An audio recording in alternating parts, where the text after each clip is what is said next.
The three primaries that you actually need on your palette, well, if you should choose to try this and you want the most simple palette you can get, create any color you need, well, this might look like red, yellow, and blue, but it's not.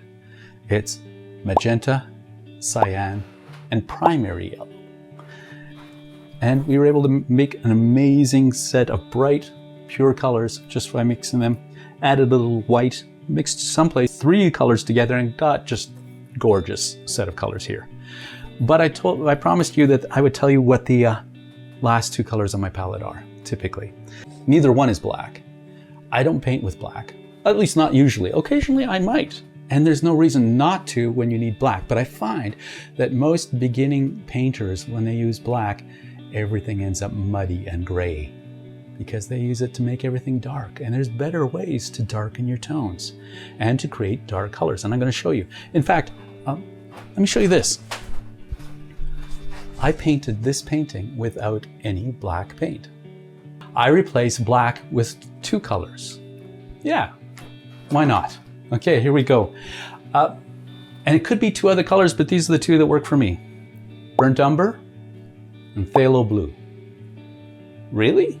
Yeah, let me show you. Burnt umber is dark brown.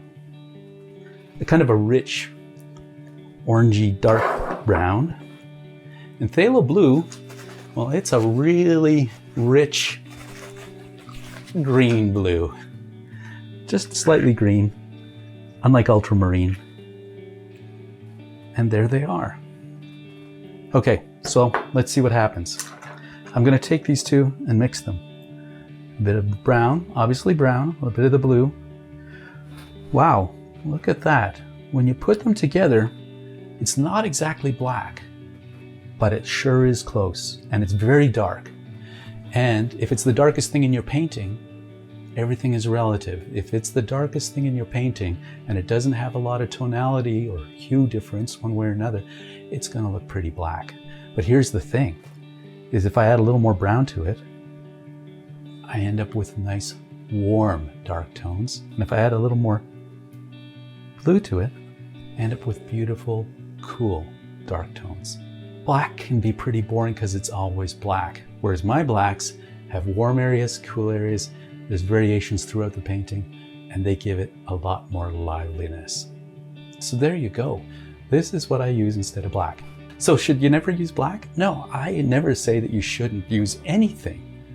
You're free to play and experiment, but beware that if you're pretty new to painting and you use black to darken your colors, they're going to look pretty muddy, and your whole painting can get very gray and kind of boring pretty quickly. Can I show you instead how I might darken some of these colors? If I've now got all of these together, let's play a little bit. What if I add just a little bit of this, and a little bit of this? It gets me a nice darker red. I could add a little bit of this, and a little bit of this. So oftentimes people say, well, how do I get this color or that color or any particular color? And I say, you need to play. You need to experiment. Don't be stingy with your paint. I know, maybe you have to start off with cheaper paint to play with. The problem is cheaper paint usually doesn't mix as well. It gets muddy pretty quickly because it's got cheaper ingredients and a lot more filler in it. So if you can, it's worth getting something that's a little better. This is really good quality paint from Golden, and it's professional quality, and it's a bit more expensive, but my goodness, how rich those colors are. If I take this darker red and I want to get it into a more of a brown,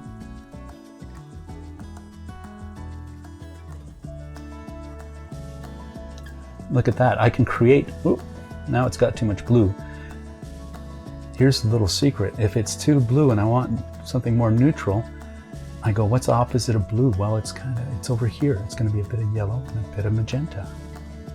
If I add those in there, yeah, look at that. I get a nice brown tone without having to even use the brown paint. Interesting. If I add a bit of this brown to this blue,